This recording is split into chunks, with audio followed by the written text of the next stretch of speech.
I feel like everybody's talking about boundaries these days, but let's be real, most people don't actually know how to set them, hold them, or enforce them without feeling guilty. Boundaries aren't just a trendy self-care buzzword, they're essential for protecting your time, protecting your energy, and your mental health. So today we're going to dive into what boundaries actually are, why they're so damn hard to set, and how to actually use them in your everyday life. Hey, I'm Kayla Riley, licensed therapist, entrepreneur, and mama, just trying to keep my shit together like the rest of you. Welcome to Shrink Shots, quick hit bonus episodes packed with bite-sized insights on relationships, parenting, and more. No fluff, just real talk. Let's do this. A lot of people think boundaries are about controlling other people, not explicitly, more implicitly, but actually boundaries are about protecting yourself. A boundary is simply a limit that you set to protect your emotional, mental, or physical well-being. It's saying, this is what I will and will not accept in my life. Think of it like a fence around your house. A healthy boundary doesn't mean you build a brick wall and never let anybody in. It means you have a gate that you can open and close when you need to. If boundaries are so important, why do we get stuck at setting them so hard? It is so hard for most people to set boundaries. I think a lot of that reason is fear of conflict, like you don't want to upset people, you don't want to rock the boat. I've heard the term peace at any price. So you stay quiet, you say yes when you really mean no. Guilt and obligation, like maybe you've been taught that setting boundaries is selfish. It's not. Another one is not knowing what's too much. Like you wonder if you're overreacting or being unreasonable. You're questioning yourself. Another one is low differentiation. You feel responsible for other people's feelings and reactions. A lot of us grew up in environments where boundaries were just not modeled well, so it makes perfect sense why we struggle with them now.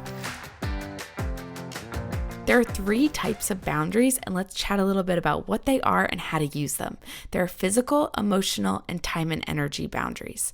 So physical boundaries is what you do and don't allow physically. I'm not comfortable with hugging strangers. I need space when I'm upset before talking about it. Emotional boundaries is protecting your emotional energy. So I can listen, but I can't be your therapist.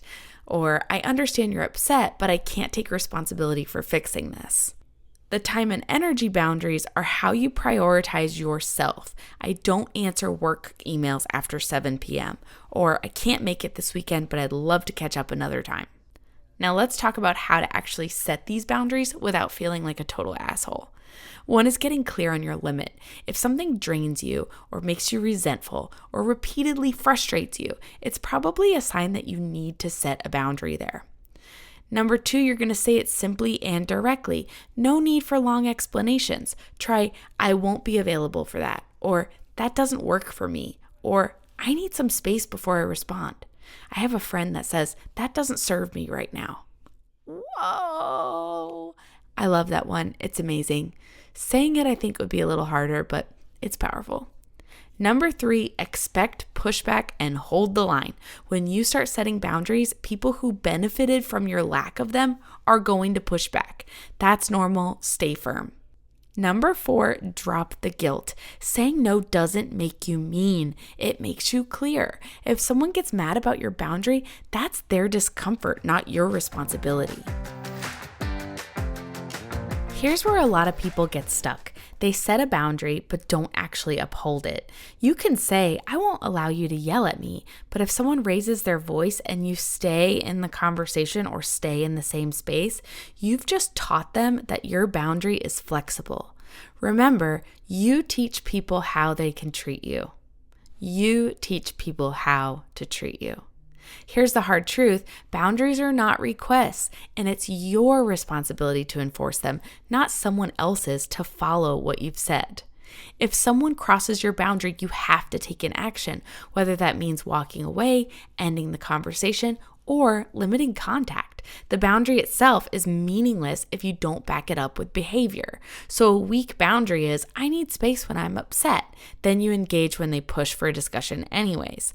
An enforced boundary looks like, I'm not continuing this conversation right now. Then you actually step away. This isn't about punishing people, it's about teaching them how they can treat you and showing yourself that you mean what you say. Boundaries aren't about keeping people out. They're about protecting your peace. The more you practice, the easier it gets, I promise. So, what's one boundary that you need to set this week? Start very small, stay firm, and watch how much lighter you're going to feel. Boom! Now you've got something to think about.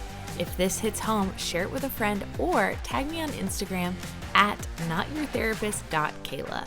Shrink Shots drop every Tuesday and Thursday with 10 episodes in each series. So hit follow and don't miss your next dose of no BS therapy wisdom. See you next time.